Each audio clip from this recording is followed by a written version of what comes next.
അസ്സലാമു അലൈക്കും വറഹ്മത്തുള്ളാഹി വബറകാതുഹു. സ്വാത്വികനായ ഒരു ഗുരുവിൻ്റെ അടുക്കൽ വന്ന് ഒരു ശിഷ്യൻ ഒരിക്കൽ ചോദിക്കുന്നുണ്ട്, എനിക്ക് എന്തെങ്കിലും ഒരു നല്ല ഉപദേശം പറഞ്ഞു നൽകുമോ?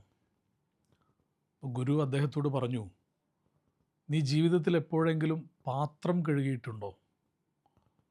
ഈ ചോദ്യം വളരെ കൗതുകമുളവാക്കുന്ന ഒരു ചോദ്യമായിരുന്നു ശിഷ്യനെ സംബന്ധിച്ചിടത്തോളം. ശിഷ്യൻ ഗുരുവിനോട് ചോദിക്കുന്നുണ്ട്, ഞാൻ നിങ്ങളോട് എന്തെങ്കിലും ഒരു നല്ല ഉപദേശം നൽകാനാണ് പറഞ്ഞത്, പക്ഷെ നിങ്ങൾ എന്നോട് ചോദിക്കുന്നു, നിങ്ങൾ പാത്രം കഴുകിയിട്ടുണ്ടോ എന്ന്.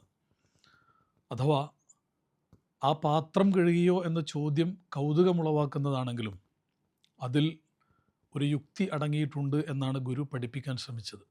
അഥവാ വീണ്ടും ഗുരു അദ്ദേഹത്തോട് ചോദിക്കുന്നുണ്ട്, നീ പാത്രം കഴുകുമ്പോൾ അതിൻ്റെ അകം വൃത്തിയാക്കാനാണോ അതല്ല പുറം മൂടി പിടിപ്പിക്കാനാണോ കൂടുതൽ ശ്രദ്ധിക്കുക? അപ്പോൾ ശിഷ്യൻ പറഞ്ഞു, ഞാൻ അതിൻ്റെ അകമാണ് വൃത്തിയാക്കുക.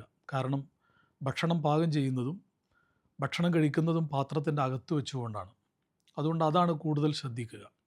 എങ്കിൽ നാം മനുഷ്യനെന്ന നിലയ്ക്ക് എപ്പോഴും ശ്രദ്ധിക്കേണ്ടതും അതുതന്നെയാണ്. അഥവാ നമ്മുടെ അകം എപ്പോഴും വൃത്തിയായിരിക്കണം. വിശുദ്ധ റമളാൻ നമ്മിലേക്ക് സമാഗതമാവുകയാണ്. ഒമാൻ ഒഴികെ ഗൾഫ് രാജ്യങ്ങളിൽ ഇന്ന് റമളാൻ ആരംഭിച്ചു കഴിഞ്ഞു. അള്ളാഹുവിൻ്റെ തൗഫീഖോടുകൂടി കേരളത്തിലുള്ളവർ അതേപോലെ മറ്റു പല പ്രദേശങ്ങളിലുമുള്ളവർ നാളെ മുതൽ വ്രതാനുഷ്ഠാനം ആരംഭിക്കുകയാണ്. പടച്ചതമ്പുരാൻ്റെ വലിയ തൗഫീഖോടുകൂടിയാണ് റമളാനിലേക്ക് നമുക്ക് പ്രവേശിക്കാൻ സാധിച്ചിട്ടുള്ളത്. കഴിഞ്ഞ റമളാനുകളിൽ നമുക്ക് അള്ളാഹു വലിയ സൗഭാഗ്യം നൽകി. ഈ റമളാനിലും ആ സൗഭാഗ്യം നമുക്ക് നൽകാനിരിക്കുകയാണ്. തീർച്ചയായും ഈ റമളാൻ നമുക്ക് ഏറ്റവും നന്നായി ഉപയോഗപ്പെടുത്താൻ കഴിയണം. ആ ഉപയോഗപ്പെടുത്തുന്നതിൻ്റെ അടിസ്ഥാനമായി നമ്മൾ കാണേണ്ടത് നമ്മുടെ അകം വൃത്തിയാക്കുക എന്നുള്ളതാണ്. വിശുദ്ധ ഖുർആനിൽ അള്ളാഹു നമ്മോട് പറയുന്നുണ്ട്, യൗമല യൻഫഉ മാലുൻ വലാ ബനൂൻ ഇല്ലാ മൻ അത്തല്ലാഹ ബി ഖൽബിൻ സലീം. ഒരു ദിവസത്തെ നമുക്കൊക്കെ അഭിമുഖീകരിക്കേണ്ടതുണ്ട്. ആ ദിവസം നമ്മുടെ സമ്പത്ത്, നമ്മുടെ സന്താനങ്ങൾ, ഇതൊന്നും നമുക്കൊരു ഉപകാരവും ചെയ്യുകയില്ല. നമ്മുടെ കൂടെ ഉണ്ടാവുന്നത് ഒറ്റ കാര്യം മാത്രമാണ്, കൽബുൻ സലീം, സലീമായ കൽബ്. അതാണ് ഇല്ലാമൻ അത്തല്ലാഹ ബി കൽബിൻ സലീം. സലീമായ കൽബുമായി നിങ്ങൾക്ക് അള്ളാഹുവിനെ കണ്ടുമുട്ടാൻ കഴിയുമോ? എങ്കിൽ നിങ്ങൾക്ക് രക്ഷപ്പെടാൻ കഴിയും. വേറെ ഒന്നും നമുക്ക് രക്ഷയില്ലാത്ത ഒരു സന്ദർഭത്തെ, ഒരു ദിവസത്തെ നമുക്ക് അഭിമുഖീകരിക്കേണ്ടതുണ്ട് എന്ന് വിശുദ്ധ ഖുർആൻ നമ്മെ ഓർമ്മപ്പെടുത്തുകയാണ്. ആ ദിവസത്തെ അഭിമുഖീകരിക്കാനുള്ള പാഥേയം തയ്യാറാക്കുന്ന സന്ദർഭമാണ് റമളാൻ. അഥവാ നമ്മുടെ അകം ശുദ്ധീകരിക്കാൻ, നമ്മുടെ കൽബിനെ വൃത്തിയാക്കാൻ നബി സല്ലല്ലാഹു അലൈഹി വസല്ലം പറഞ്ഞതുപോലെ, അലാ ഇന്നലി കുല്ലി ജസദിൻ മുദ്ഗ, എല്ലാവരുടെയും ശരീരത്തിനകത്ത് ഒരു മാംസപിണ്ഡമുണ്ട്. അത് നന്നായാൽ ശരീരം മുഴുവനും നന്നാവും. അത് ചീത്തയായാലോ ശരീരം മുഴുവനും ചീത്തയാവും.